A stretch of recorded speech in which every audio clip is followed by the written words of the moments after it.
हरे हरे आवाज की दुनिया के दोस्तों, कभी तो अच्छा लगे सब्सक्राइब करें, आपकी मैत्री कृपा होगी। हरे हरे। भगवान श्री कृष्ण से जुड़ी है नरक चतुर्दशी। धनतेरस अगले दिन मनाए जाने वाले त्योहार की को नरक चतुर्दशी रूप चौदशी या छोटी दीपावली भी कहा जाता है। इस संबंध में ये कथा प्रचलित है कि इस दिन भगवान कृष्ण ने नरकासुर नामक राक्षस का वध किया था और उसके द्वारा बंदी बनाई गई 16,000 कन्याओं को मुक्त करा के उन्हें अखंड सौभाग्य का वरदान दिया था।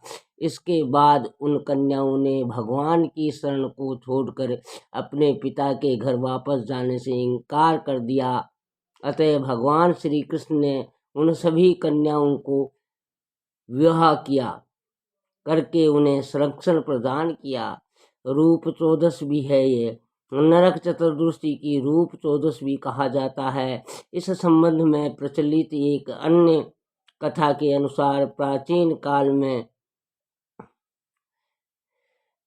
रेक्ष भगवान नामक नगर में एक योगी राज ने अपने मन को एकाग्र करके भगवान में लीन होना चाहता था। उन्होंने अन्न जल त्याग कर समाधि लगा ली। इससे उनका पूरा शरीर जीर्ण शीर्ण और मलिन हो गया।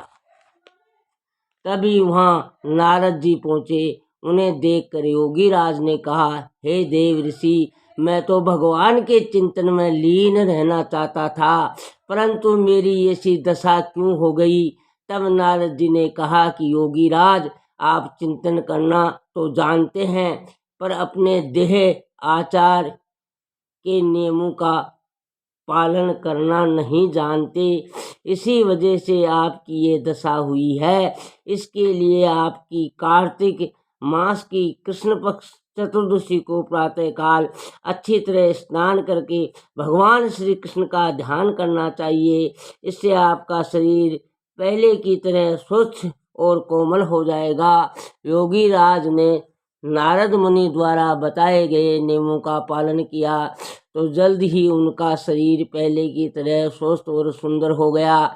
इसी वजह से इस दिन को रूप चौदस भी कहा जाता है। मित्रों, ऐसी मान्यता प्रचलित है कि यदि इस दिन प्रातः काल आगे आटे हल्दी को उपटन और तेल की मालिश के बाद स्नान किया जाए तो व्यक्ति को रूप सौंदर्य में वृद्धि होती है।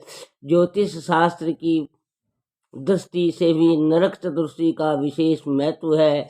इस दिन वाराणसी और उज्जैन सहित कई प्रमुख सिद्ध स्थलों पर तंत्र मंत्रों की सिद्धि की जाती है।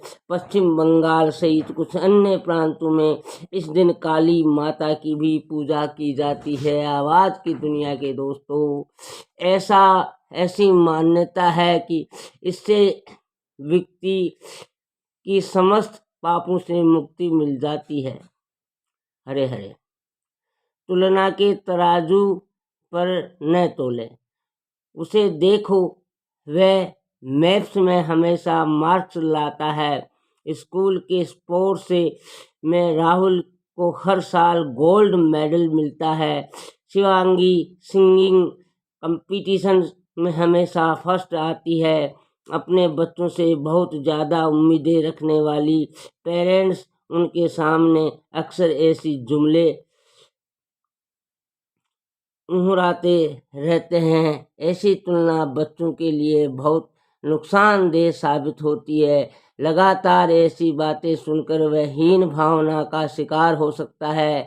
भाई बहनों, दोस्तों या पास पड़ोस के बच्चों से कभी भी उसकी तुलना न करें। ऐसा व्यवहार करने वाले पेरेंट्स अनजाने में अपने बच्चों को बहुत नुकसान पहुंचा रहे होते हैं।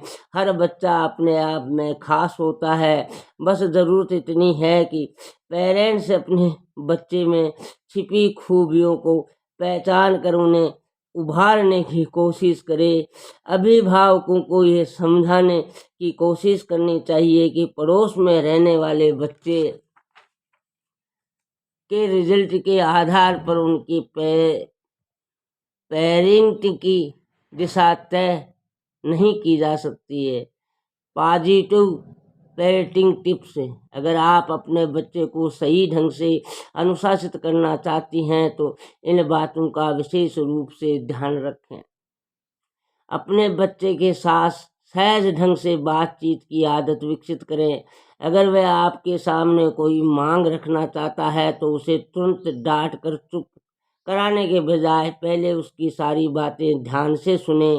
इससे आप उसे बेहतर ढंग से समझ पाएंगी। रोजाना स्कूल से लौटने के बाद जिस तरह आप उसका स्कूल बैग और होमवर्क चेक करती हैं, उसी तरह उससे ये भी जानने की कोशिश करें कि आज क्लास में क्या पढ़ाया गया और उसे समझने में कोई दिक्कत तो नहीं हुई। अगर बच्चे को टीचर की बात समझ नहीं आई होती, वही चैप्टर उसे दोबारा घर पर पढ़ाया जाए।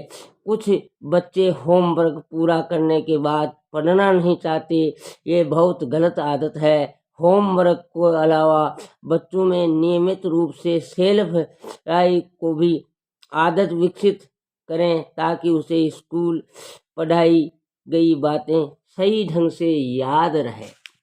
अरे अपने घर में पढ़ाई का माहौल बनाएं। बच्चे के साथ मिलकर स्टडी टेबल की सफाई करें और घर के जिस सीधी बिलिंग हिस्से में वह पढ़ाई करता है उसे सुंदर ढंग से सजाएं। इससे पढ़ाई में उसकी रुचि विकसित होगी। मित्रों,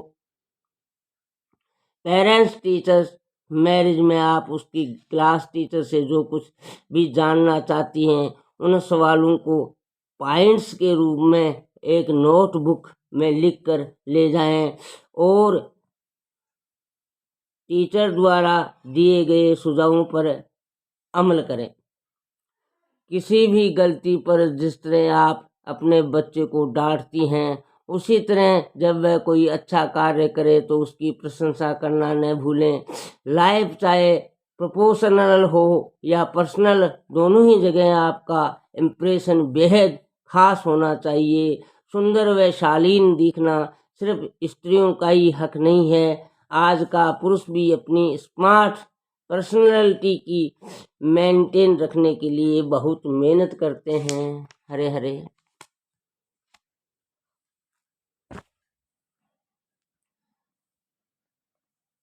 उठने के पहले करें सैया स्नान, जीने की राह परमशीलता। हरे हरे।